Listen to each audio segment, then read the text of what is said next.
12절입니다.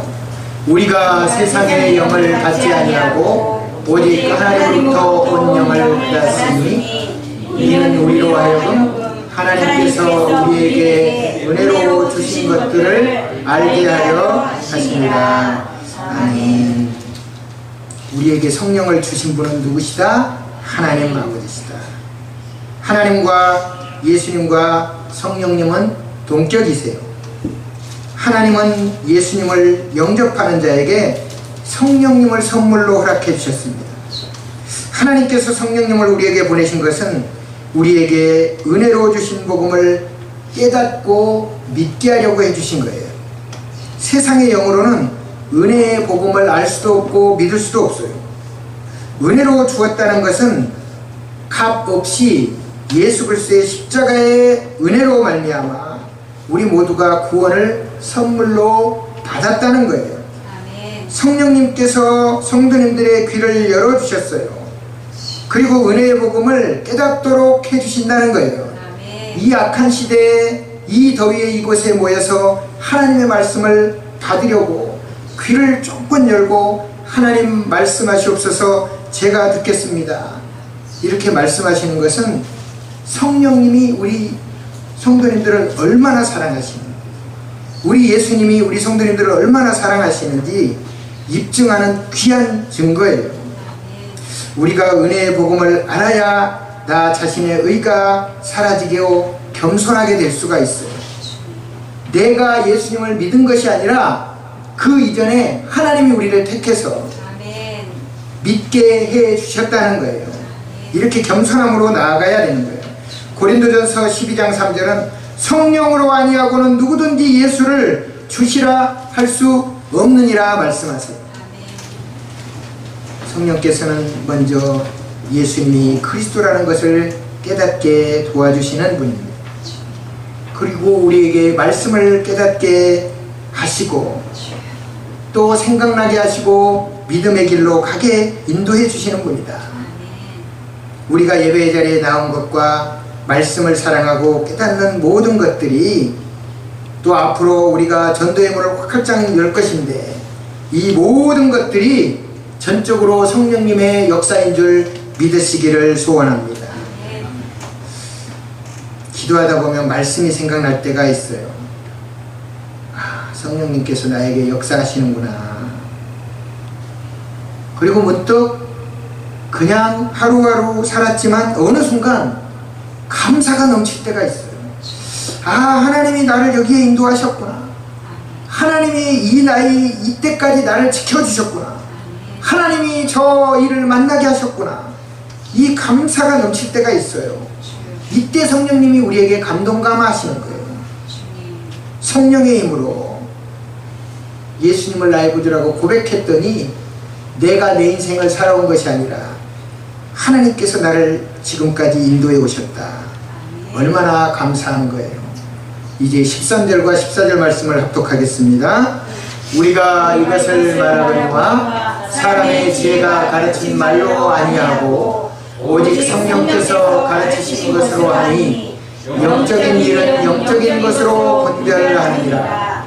육에 속한 사람은 하나님의 성령의 일들을 받지 아니하느니 이는 그것들이 그에게는 어리석게 보이니요 또 그는 그것들을 알 수도 없나니 그러한 일은 영적으로 분별되기 때문이라. 아멘.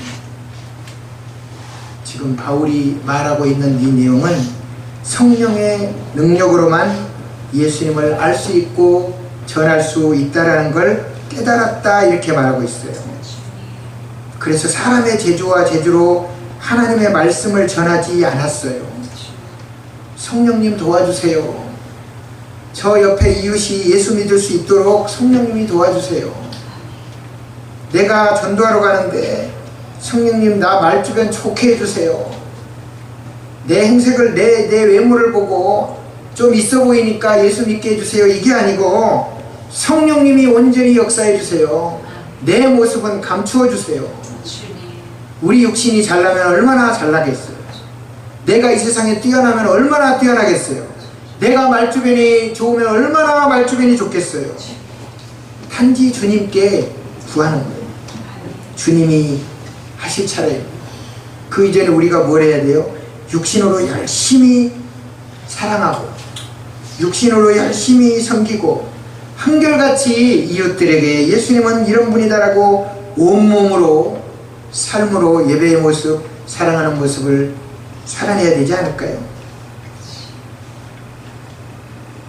이제 세상을 사랑하고 세상적인 것을 추구하는 사람을 우리는 절대로 성령 충만하다고 말할 수 없을 것입니다. 예수님도 세상은 성령을 받지 못하나니 보지도 못하고 알지도 못한다 이렇게 말씀하세요. 이제 15절과 16절을 합독하겠습니다. 신령한 자는 모든 것을 판단하나 자기는 아무에게도 판단을 받지 아니하느니라.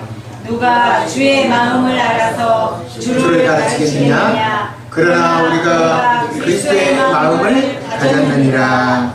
아멘. 저는 이 그리스도의 마음을 가졌느니라가 너무 마음이 찡해 왔어요. 여러분 마음속에 그리스도의 마음을 가졌느니라. 아멘. 누구 마음에? 내 마음에. 아멘. 네 손으로 내 가슴을 이렇게 한번 토닥토닥 해주세요.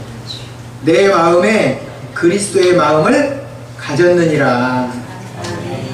우리 지우와 지완이 주은이 얼마나 감사한지 모르겠어요. 육에 속한 사람은 전혀 십자가에 죽으신 예수 그리스도의 마음을 알 수 없어요. 깨달을 수도 없어요. 오직 성령으로 거듭난 신령한 자들만이 예수 그리스도의 마음을 알고 헤아리고 분별할 수 있다는 거예요.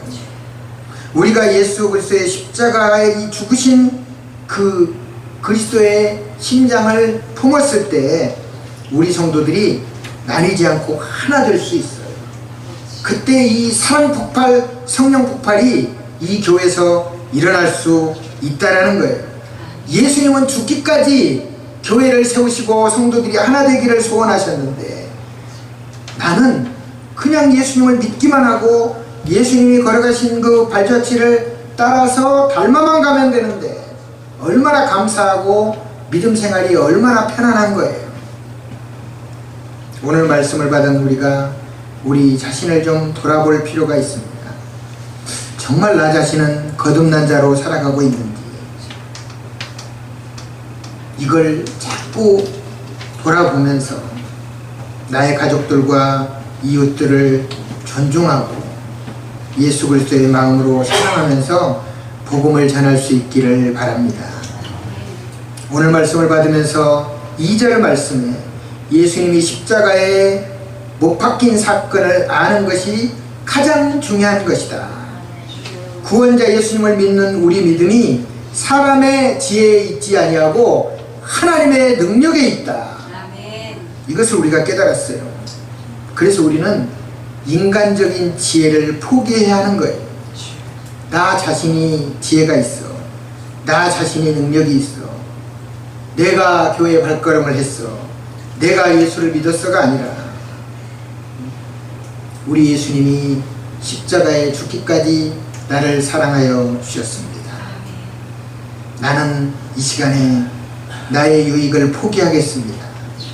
나는 좀 미련해도 좋고 바보같이 돼도 좋고 손해보는 것 같아도 좋고 무능하고 죽은 자같이 되어도 좋습니다.